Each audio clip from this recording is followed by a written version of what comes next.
se teriam tantas como essas que surgiram em outras áreas, né? Quer dizer, a antropologia por si só, eu fui buscar a física, a cultura. Eu estou entendendo que a antropologia por si só, ela não teria essas subdivisões de outras áreas. Eu vejo que desde a ideia dela da escolar, a manutenção, no mínimo, desses quatro eixos. Quer dizer, um fortalecimento a estrutura e o potencial para o movimentar-se. E aí, quem é que vai estabelecer o conhecimento para isso? Você já reuniu aí muita gente, né? Mas você não chamou biodinâmica, biomecânica, você não chamou comportamento motório, você chamou, né?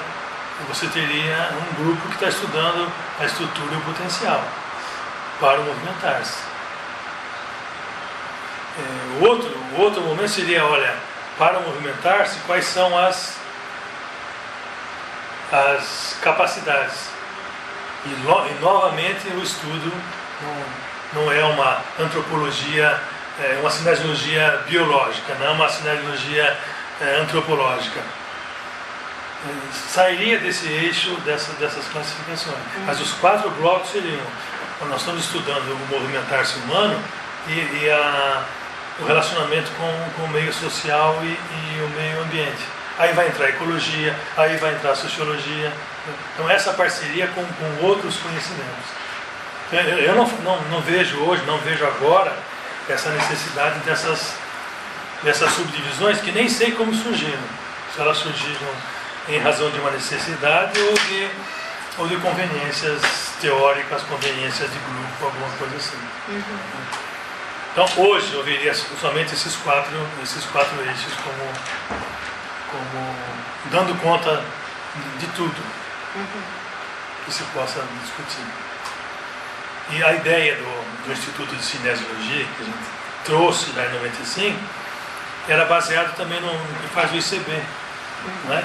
O ICB era, até pouco tempo, o Instituto de Ciências Biomédicas, né? Onde os nossos alunos iam estudar química, iam estudar o básico. Até pouco tempo aquele instituto não dava diploma para ninguém. Não é?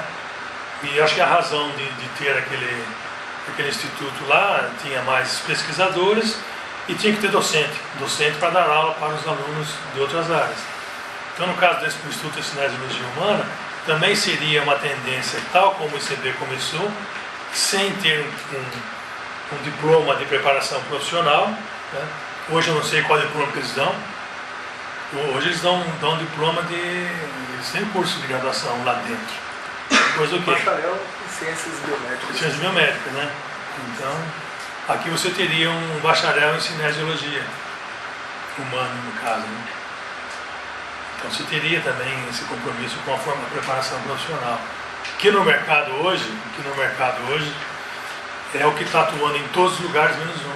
Quer dizer, essa atuação em todos os lugares menos um não caracteriza a atuação na escola que requer um diploma específico da licenciatura.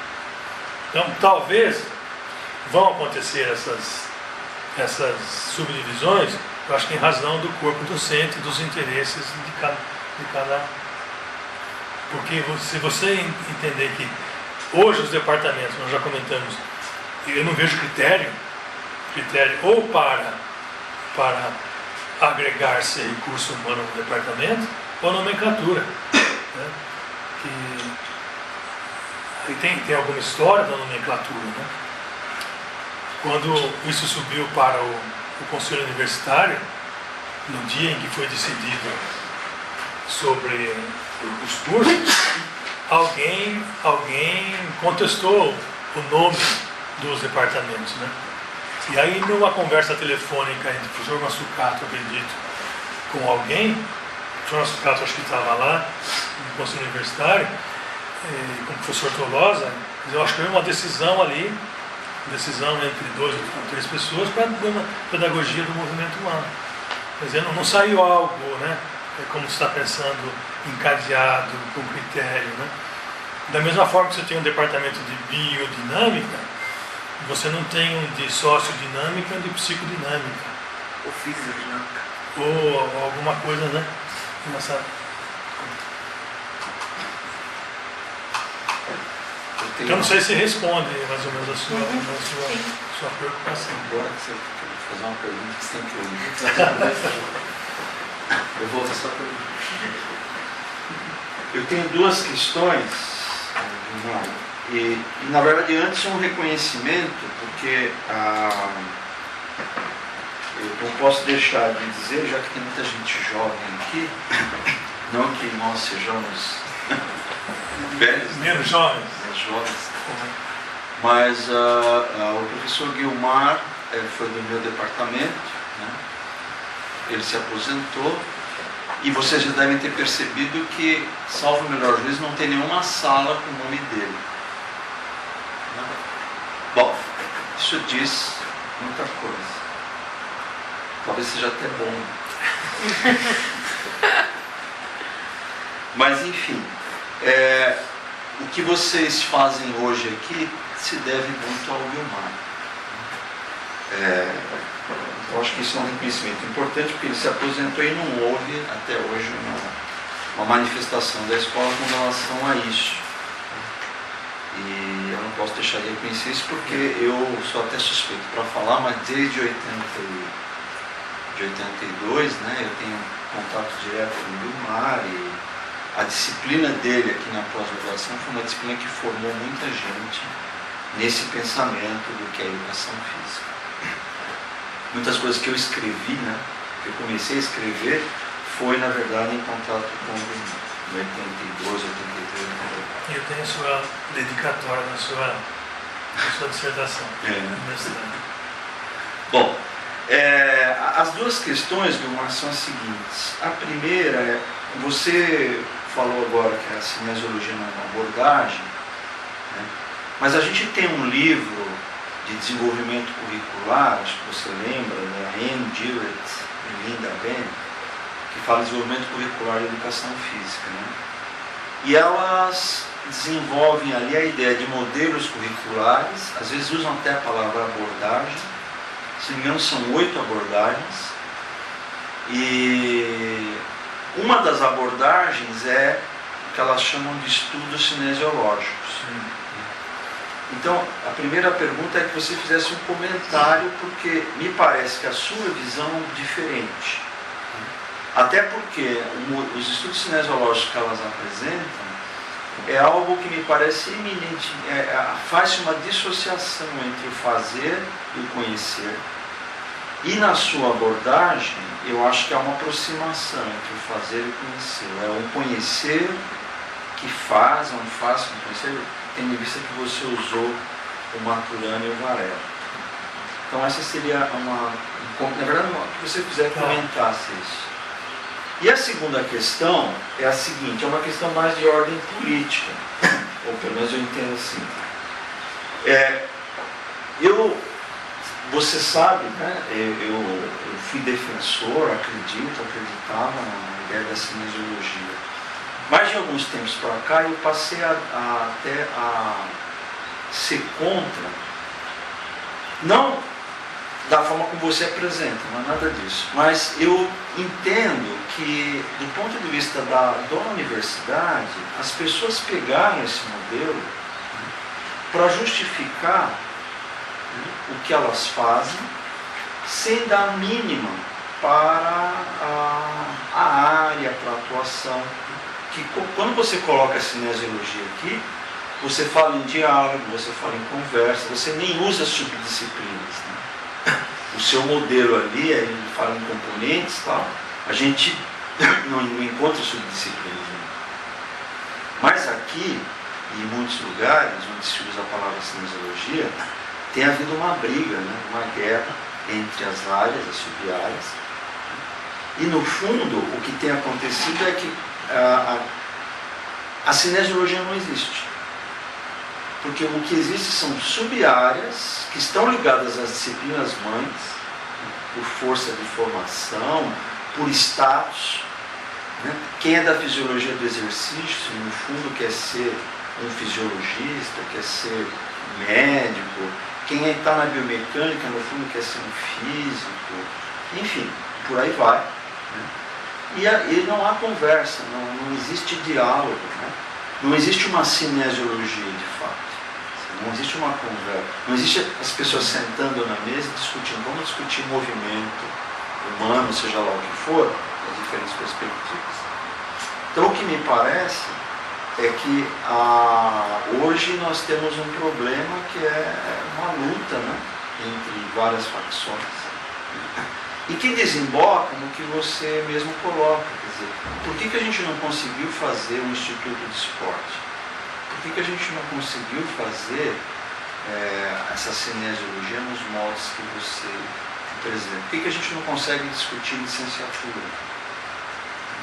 Então, assim, eu tenho assim, sido um pouco reticente em falar muito mais de cinesiologia, porque eu tenho medo das pessoas pegarem isso, né, para reforçar esse modelo que está se reproduzindo em vários lugares, em que as sub-áreas, na verdade, elas não são sub-áreas, elas são facções, né, que têm os seus métodos, as suas culturas, as suas tradições, mas que no fundo é cada uma querendo ser melhor que a outra. E esse é o perigo que eu vejo. Né? A gente vê isso aqui na escola, a gente vê isso no Brasil de uma maneira generalizada. Né? Então, eu não sei como resolver isso. Mas o meu medo em usar a cinesiologia, né, é as pessoas usarem o meu discurso para justificar essas ações que a gente observa em vários lugares, né, aqui dentro, inclusive. Então aqui também não é bem uma pergunta, mas é um medo que eu tenho hoje. Talvez começando por essa no final, e essa preocupação sua, essas também se enquadram se nós seria a mesma observação sua se nós não falássemos em cinesiologia humana e falássemos sobre estudos do movimento humano. Está na mesma? Está na mesma. Quer dizer, é 6 por meia dúzia. Quer dizer, você também não iria, quer dizer, não é a palavra cinesiologia que é o conceito de você estudar o movimento humano sob um mesmo nome, né? E essa posição política você vê em outros países, porque o americano sai de uma tradição da educação física, né?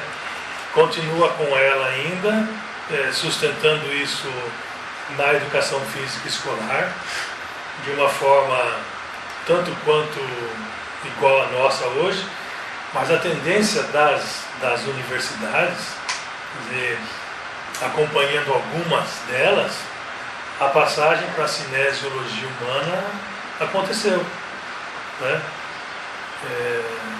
Então eu não sei em outros países se politicamente você encontraria os mesmos problemas. De alguém domínio, batalha para ocupar um campo, batalha para ter recurso humano do fomento de pesquisa, dessas coisas todas. Quer dizer, então não é o caso do nome. Quer dizer, se você sair por aí com o movimento humano, é um modelo. E você falou de outros países, nos próprios Estados Unidos, né, em 2007 e 2008, houve uma discussão sobre isso. E vários autores se manifestam, por exemplo, dizendo que nessa cinesiologia existem os melhores e os piores. Né?